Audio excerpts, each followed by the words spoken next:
অভি doctor Bordoloi phone কৰিছিল। এই যে নগাঁৱত লগ পোৱা তেওঁলোকৰ ইউনিভাৰ্চিটিত বোলে ফ্ৰেচাৰ্ছ, তেখেতে তাত তুমি উপস্থিত থকাটো বিচাৰিছে। ষ্টুডেণ্টখিনিও তোমাৰ পৰা দুআষাৰ শুনিব খোজে, জইন কৰিবা নেকি? ফুলৰ টাবটোত পানী দিবলৈ ৰৈ গ'ল অভিষিকা দত্ত, বৰ্তমানৰ এটি চিনাকি নাম, প্ৰখ্যাত লেখিকা, যাৰ এখন উপন্যাসৰ বাবে শীতল যুদ্ধ হয় প্ৰকাশকৰ মাজত। ইউনিভাৰ্চিটি, ছেমিনাৰ, ফ্ৰেচাৰ্ছ এই শব্দবোৰ বিসৰ্জন দি বহু আঁতৰি আহিল অভিষিকা দত্ত। বিসৰ্জন হয় জানো? হয়তো নহয়। ইউনিভাৰ্চিটিৰ সময়ক জানো বিসৰ্জন দিব পাৰি সময়ৰ নৈত? নোৱাৰে। আচলতে আমি হেৰুৱাই বা পাহৰাই দিলোঁ বুলি ভবা বহু কথা বুকুৰ কোনোবা কোঠাত জোৰ কৰি সুমুৱাই তলা মাৰিহে থৈ দিওঁ। কেতিয়াবা সেইবোৰে ওলাই আহিব বিচাৰি তলা ভাঙিব লগাকৈ শব্দ কৰে, কিন্তু নোৱাৰে। জেদ, স্বাভিমান আৰু পৰিস্থিতিৰ তাগিদাৰে তৈয়াৰী সেই তলা ইমানেই মজবুত যে তাক কোনো আৱেগিক তাৰণাই ভাঙিব নোৱাৰে। অভি, কি ভাবিলোঁ লাগিলা? ডক্টৰ বৰদলৈ বৰ আশাৰে ফোন কৰিছে। তুমি জইন কৰিলে তেওঁলোকৰো ভাল লাগিব। পানীৰ পটটো হাতত লৈ ৰৈ থকা অভিষিকাক আকৌ ক'লে বৰ্ণৱে। অভিষিকাৰ প্ৰিয় বন্ধু বৰ্ণৱ, যাৰ নামৰ সেন্দুৰ পিন্ধি আছে তাই আজি যোৱা 10 বছৰে। বন্ধু? এৰা বন্ধু। কিয় জানো বৰ্ণৱক স্বামীতকৈ বন্ধু বুলি চিনাকি দি বেছি ভাল পায় অভিষিকাই। আচলতে বৰ্ণৱৰ তাইৰ প্ৰতি যি ব্যৱহাৰ সেয়া স্বামীতকৈ বেছি বন্ধুৰ দৰেহে। অকল সেইবাবেই নে? হয়তো নহয়। ইমান বছৰৰ পাছতো বৰ্ণৱক স্বামীৰ আসন দিব পাৰিছে জানো অভিষিকাই? শিৰত দিছে বিচনাৰ গভীৰ নিশাৰ সেই মুহূৰ্তবোৰতো। কিন্তু বুকুত, অন্তৰৰ নিবৃত কোণত জানো কেৱল বৰ্ণৱ একছত্ৰী সম্ৰাট হৈ আছে? নাই। নিজৰ লগত হোৱা সেই মুখামুখিৰ ভয়তে জানো অভিষিকাই এই বন্ধুত্বৰ অভিতা লগাই ফুৰা নাই? উফ, নোৱাৰি। এয়া যে ভাবিবও নোৱাৰি। দৃঢ় হৈ আহে বুকুৰ কোঠাৰ তলা, খোলা নাযায়। এতিয়া আকৌ এইবোৰত সোমাও জানো? নতুন উপন্যাসখনত ফাইনেল টাচ এটা দিব আছেই। নিৰ্লিপ্ত ভাৱেৰে কথাষাৰ কৈ অভিষিকা আকৌ বনচাইকেইটাত পানী দিবলৈ লাগিল। আচলতে বৰ্ণৱে তাইক এই প্ৰস্তাৱ দিয়াৰো কাৰণ আছে। দুটাকৈ MA ডিগ্ৰী থকাৰ পাছতো অভিষিকা আঁতৰি আছে সেই ক্ষেত্ৰখনৰ পৰা। নিজক সকলোৰে পৰা আঁতৰাই তাই সোমাই থাকে উপন্যাসৰ কল্পনাৰ পৃথিৱীখনত। তাই, বৰ্ণৱ, সিহঁতৰ 4 বছৰীয়া সন্তান জোনাক আৰু তাইৰ উপন্যাসৰ চৰিত্ৰবোৰ। সেইলৈ তাইৰ সৰু অকণমানি পৃথিৱীখন। কোনো পৰিয়াল কিংবা বন্ধু মহলৰ মাজতো অভিষিকাক দেখা নাযায়। নিউজ চেনেলে এটা বাইট পাবলৈ হামফ্ৰাও কাঢ়ে। তাই নিৰ্বিকাৰ। তাইৰ ক'ব লগাখিনি উপন্যাসৰ মাজেৰে গৈ আহিছে। বাহিৰৰ পৃথিৱীখন আৰু অভিষিকাৰ মাজত সাকু এডালৰ দৰে হৈ আছে মাত্ৰ বৰ্ণৱ। অভিষিকাৰ উত্তৰ শুনি বৰ্ণৱে এইবাৰ তাইৰ কাষলৈ আহিল। পানীৰ পটটো তাইৰ হাতৰ পৰা টানি আনি কাষৰ টেবুলখনত থলে। তাৰ পাছত তাইক বাৰান্দাৰ ঝুলনাখনত বহাই দি নিজে সন্মুখত আঁঠু কাঢ়ি বহিল। অভিষিকাৰ হাতখন নিজৰ হাতৰ মাজত লৈ বৰ্ণৱে ক'লে, সময়বোৰ সদায় একেদৰে যাব লাগিব বুলিতো কথা নাই। তোমাক এইদৰে দেখিলে মোৰ কষ্ট হয়। বাহিৰৰ পৃথিৱীখনে তোমাৰ পৰা উপন্যাসৰ বাহিৰেও আন বহুতো কিবা কিবি আশা কৰে। বঞ্চিত কৰাটো জানো উচিত হ'ব কোৱা? মোক অলপ সময় দিয়া বুলি বৰ্ণৱৰ হাতখন এৰাই উঠি আহিল অভিষিকা। তাই এনেকুৱাই, কোনো আৱেগে চুব নোৱাৰে অভিষিকাক। কেতিয়াবা তাই নিজেও আচৰিত হয়। উপন্যাসত ইমান আৱেগিক চৰিত্ৰ আৰু কাহিনী লিখা অভিষিকা বাস্তৱত ইমান বেছি কঠোৰ কিদৰে? নাই, আচলতে নহয়।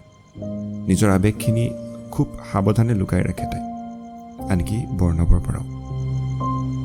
আচলতে প্ৰতিজন কঠোৰ মানুহৰ আঁৰতে এজন আৱেগিক ব্যক্তি থাকে। এসোপা হুমুনিয়া থাকে, যাক ঢাকি ৰাখে কঠোৰতাৰ উৰণিখনে। ৰাতিপুৱা ডক্টৰ বৰদলৈ আকৌ ফোন কৰিছিল। বৰ আশাৰে বাট চাইছে তেওঁলোকে এটা পজিটিভ উত্তৰলৈ। কিয় জানো আগৰ প্ৰতিটো প্ৰস্তাৱ একেষাৰে না কৰা অভিষিকাই এইবাৰ সময় ল'লে। বৰ্ণৱে জানে অভিষিকাই সময় লৈছে যেতিয়া নিশ্চয় কিবা এটা ভাল খবৰেই দিলে। অভিষিকাই বৰ্ণৱে বিচৰা খবৰটোৱেই দিলে। তাই যাব। খবৰটো পাই উজলি উঠিল ডক্টৰ বৰদলৈৰ বিভাগৰ লগতে গোটেই ইউনিভাৰ্চিটিখন। চহৰখনৰ মাজমজিয়াত এটা প্ৰকাণ্ড বিল্ডিং। হালধীয়া ৰঙৰ বিল্ডিংটো ৰাজকাৰেঙৰ দৰে কিবা যেন অহংকাৰেৰেহে থিয় দি আছে ব্যস্ত ৰাজপথটোৰ কাষতে। সন্মুখত এজোপা বকুল। ক'লাকৈ গেটখনেৰে সোমাই তললৈ সোমাই গৈছে পাৰ্কিঙৰ ৰাস্তাটো।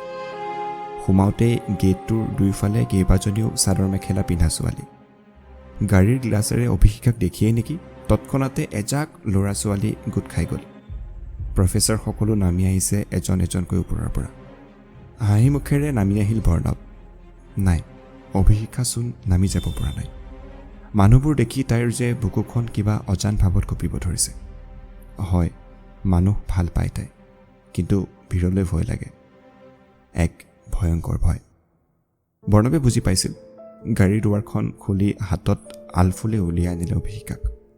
যিমান পাৰে সিমান জোৰকৈ হাঁহি এটা মুখত আঁকি অভিষিকা নামি আহিল।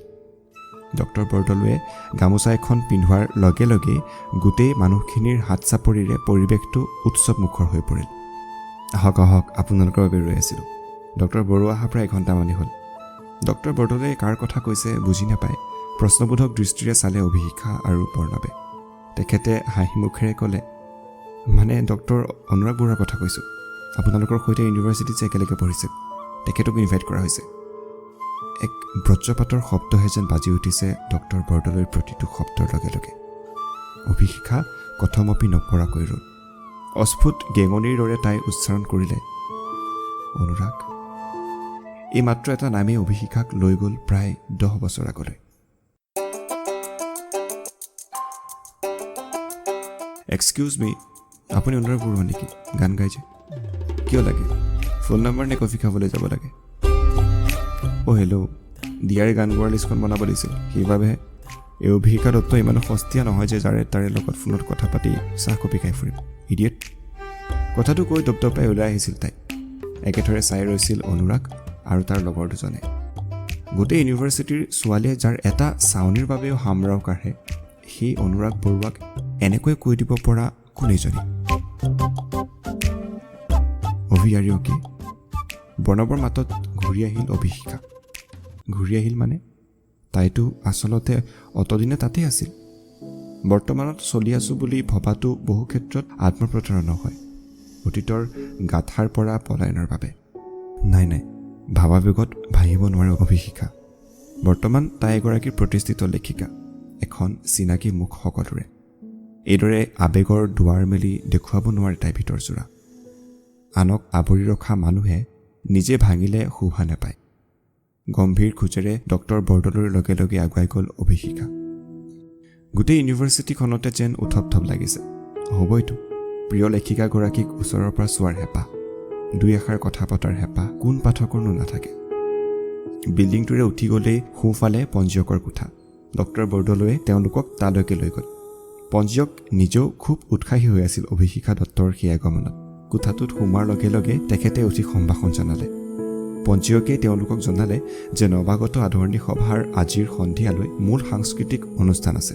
তাৰ আগতে এতিয়া আৰম্ভণি অনুষ্ঠান অৰ্থাৎ উদ্বোধন সকলো শিক্ষাৰ্থীৰ প্ৰিয় লেখিকা অভিষিকা দত্তৰ দ্বাৰা কৰিব খোজে আৰু লগতে ইউনিভাৰ্চিটিৰ ফালৰ পৰা আমন্ত্ৰণ জনাইছে অসমৰ আগশাৰীৰ বিশ্ববিদ্যালয়ৰ অধ্যাপক ডক্টৰ অনুৰাগ বৰুৱাক ছাত্ৰ ছাত্ৰীসকলক উদ্দেশ্যি এক বক্তৃতা প্ৰদানৰ বাবে।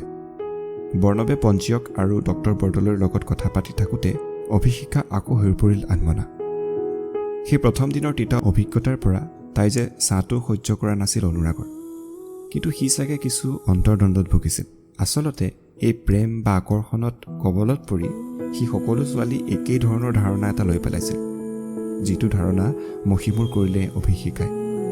অনুৰাগে বহুদিন চেষ্টাও কৰিছিল তাইৰ লগত কথা পতাৰ, কিন্তু অভিষিকা আছিল প্ৰচণ্ড স্বাভিমানী, যাৰ বাবে ছিনিয়ৰ হোৱাৰ পাছতো অনুৰাগৰ ক'ৰবাত সাহস হোৱা নাছিল তাইৰ ওচৰলৈ যাবলৈ। তেনেকুৱাতে ঘটিছিল সেই ঘটনাটো।